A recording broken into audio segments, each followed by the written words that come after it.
Hey everyone, Mitch coming in from the Commander's Core studio. Welcome to the show. So on today's episode, I've got a fun one for you, I guess depending on your perspective. Commanders that will get you kicked out of your friend group. Let's jump into them. Now, we are going to be doing this based off of Salt Score, so not my opinion necessarily, but the opinions of all of the Magic community when it comes to voting on EDH Rec. Apparently at 10th place, we've got Toxrill the Corrosive, 2.19 on the Salt Score. One of the saltiest cards in Commander, and for good reason. A 7/7 slug for 7 mana. It is a Dimir commander, though. At the beginning of each end step, put a slime counter on each creature you don't control. Creatures you don't control get -1/-1 for each slime counter on them. Whenever a creature you don't control, they slime counter on it dies, you make a 1/1 slug. Am I paying Dimir colors? Sacrifice a slug. Draw a card. Very simply, very effectively.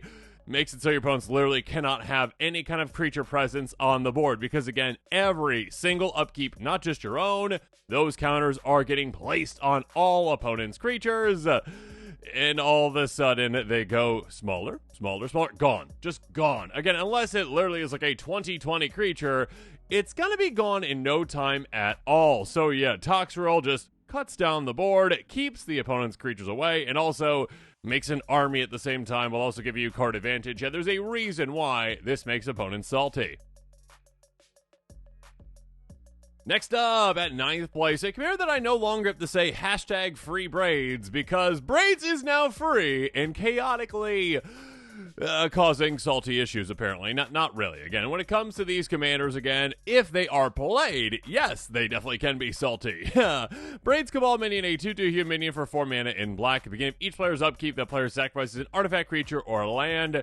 Yeah, as a commander, definitely a salt-inducing commander. The thing is, many players out there aren't playing it as a commander. They're playing it more so in a 99 of a stack. But yeah, if you are playing it as the commander and you maybe go, okay, turn 1, Soul Ring, Dark Ritual, yay!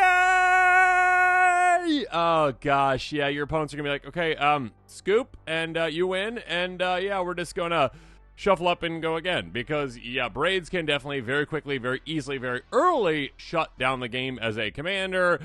And yeah, your opponents might run you out of your local LGS. A name so nice, we're gonna say it twice. A little hint right there. Jin-Gitaxias, Progress Tyrant, a 5/5 Phyrexian Praetor for 7 mana in blue. Whenever you cast an artifact, instant, or source spell, copy that spell. You may choose targets with a copy. The ability triggers only once each turn. Whenever opponent casts an artifact, instant, or sorcery spell, counter that spell. Triggers only once each turn. Here's the thing about this one. In basically all the Praetors, it really rubs it in your opponent's face, like, okay, just how much value you're getting while you are negating their value. It's like, okay, I'm stopping you from doing something, but I get double the something. Yay, good for me. So again, it does kind of put it in your opponent's face and rub like the dirt in it and just say like, you know what, you're not getting any value out of this. Whereas I get all the value. I get double, you get nothing. And yeah, having your things just constantly countered is quite the annoying thing. To know that you're just literally throwing away a spell to cast your other spell, that hurts.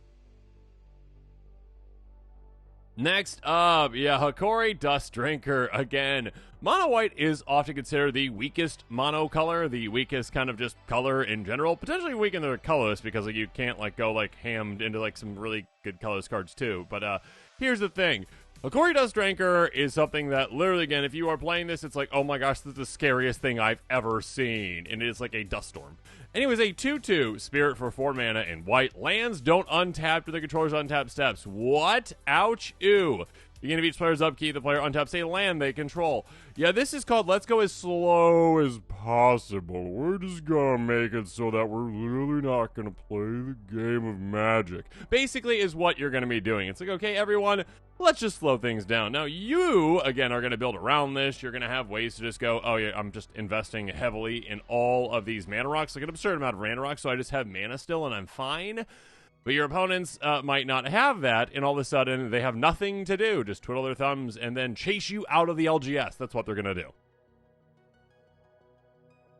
Moving on to a 2.31 on the Salt scale, we've got Urza, Lord High Artificer, a 1/4 human artificer for 4 mana in blue. When it enters the battlefield, you make a 0/0 construct artifact creature token with, it gets +1 for each artifact you control. By tapping and untap the artifact you control, add a blue mana. By paying 5, shuffle your library, exile the top card, Until end of turn, you may play that card without paying its mana cost. Basically, this one, again, a lot of these other ones are like, okay, like resource denial, essentially. Like, that's why they're up on the salt scale. But Urza's not about resource denial. It's just about giving you all the incredible benefits in the world. Like, every single benefit, it's like, okay, you know what? You get so much absurd mana from every single one of your artifacts. All of your artifacts is a mana rock. All of them can tap right away. Even your creature artifacts, your artifact creature artifacts can tap right away because of the way this is worded. It's not giving it to that artifact. It actually is like Urza itself that's like, hey, I will let you tap for me, and all of a sudden I get mana. Good for me. So again, you can literally just grab a pile of artifacts, chuck them in the deck, and there you go. Your Urza deck is already powerful. You also get random things off the top, and of course you're bound to hit some really powerful things, and that can make players salty too because of just the random unfairness of the universe. But yeah, Urza Lore Harvest are definitely a salt-inducing commander. I did warn you that Jin Gitaxias was going to get said twice on this episode, so there you go. Jin Gitaxias Core Augur, 2.57 on the Salt score. 5/4 Praetor for 10 mana in blue. My goodness. With Flash, at the beginning of your end step, draw 7 cards. Each opponent's max hand size is reduced by 7. Here's the thing about this one. This is just game over if it sticks, basically. Like, if this literally sticks, you get one trip around the table. It is just game over. Again, literally, you are getting an insane amount of cards. It's like, wow, I don't even need all these cards. This is so problematic. Oh, this is terrible. I've got to discard down each time. Oh, my. Oh, I already have 6 cards. Do I need something with 13 now? Wow, this is going to take forever. And your opponents are like, I have no hand. I have nothing to do. Let's top deck. Did I get something? No. Okay, great. Play a land and go. Okay, this is a fun game. All right, next opponent. Yeah, okay, me too. All right, draw. Well, I don't have enough mana for that. I can't play it. Let me see if I can draw 3 lands in 3 turns maybe, and I'll be alive. I don't know. Literally, again, you're forcing top decks. You're forcing Yu-Gi-Oh! Heart of the Cards on your opponents, essentially, and you are just flush with resources. Yeah, it costs 10 mana, but of course, there's ways to cheat it, and there's also ways to just get insane amounts of mana very quickly. Jin Gitaxias Core Augur definitely deserves to be up here on the Assault scale. Grand Arbiter Augustine IV. Maybe that's how Grand Arbiter speaks. I don't know. Anyways, 2.58 on the Salt scale. 8/3. Human Advisor for 4 mana and Azorius. White spells you cast cost 1 less to cast. Blue spells you cast cost 1 less to cast. Spells you cast cost 1 more to cast. Mean. Here's the thing. If that last part wasn't on there, your opponents wouldn't care. Like, okay, sure, yeah, you get some cost reduction. Good for you. That's a cool, like, interesting little deck that you got over there, right? Cool, you got some cost reduction. Awesome, cool. It's great.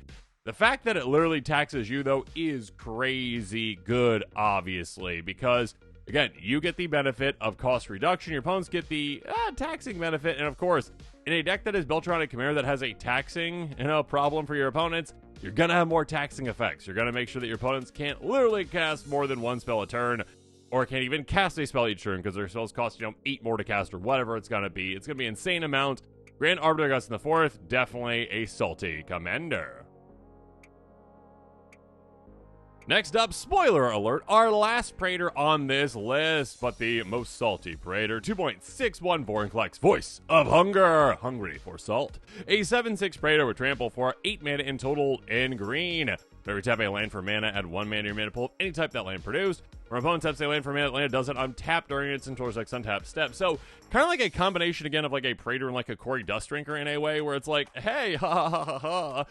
You get no lands. That's kind of what this one does. Again, basically what you are doing is you are going, all right, I get to double up my mana, which is already an incredibly powerful thing to have on a commander. But also, by the way, your lands just don't work the way they should. You get half as much mana, basically, because your lands will stay tapped down, which is just mean. Absolutely mean. Again, resource denial is definitely something that is very, very, very, very, very salt-inducing in Magic, especially when it comes to lands. There's like, don't touch my lands. It's like, I'm not touching your lands. You're touching your lands. And when you do, you can't untap them. Ha! Boring clicks.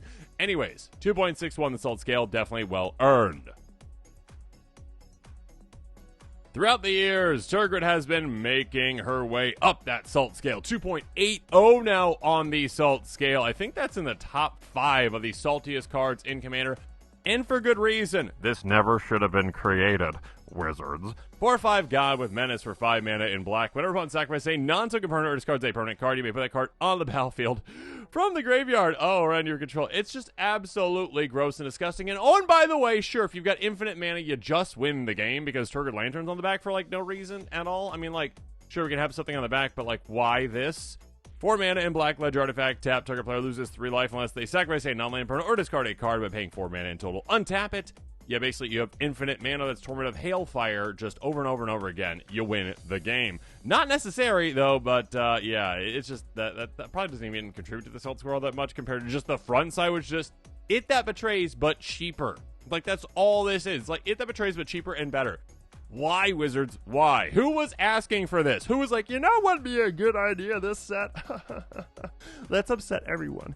Yeah, it's too easy. The problem is it's way too easy. It's cheap. It's insane. I mean, it's not cheap money-wise, right? But, like, 5 mana is insane for this kind of a commander. And also, it is just, oh, I played an Edict effect. Okay, I stole 3 of the best creatures on the board.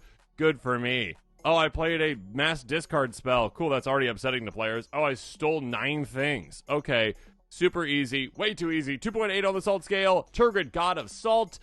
Not surprising you're up here.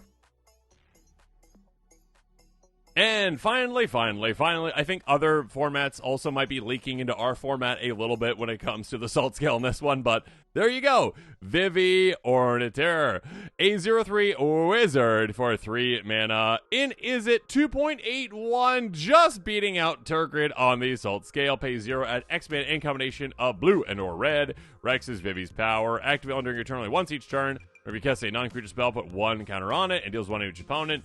I mean, yes, this is a very powerful commander. It's also one that can combo. Yes, you can definitely build the deck around comboing.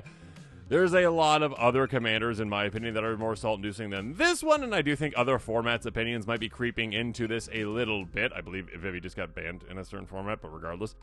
Yeah, it is powerful. It is newer, so definitely is more of like an impact, like, oh, I'm just tired of seeing Vivi. You just see Vivi everywhere, basically, is also something to be about it, too.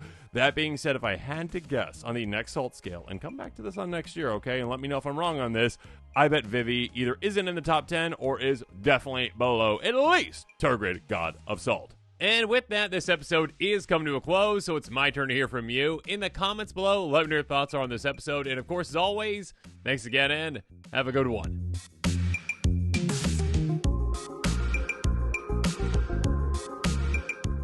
This show and episodes like this one are possible thanks to viewers like you. If you're looking for an easy way to help support this show, make sure that you like, share, and subscribe. Also, hit that bell notification icon so you don't miss any new episodes. You can also go check out our playmats and other merchandise at thecommandersquarters.com. Another easy way to support this show is with our TCG player affiliate links. So whether you're buying a deck or individual cards, you can use this general link right here or one in the description. And the final way that you can support this show is by supporting us directly by becoming a patron. There are many benefits to being a patron, and I truly couldn't do this without all of their support.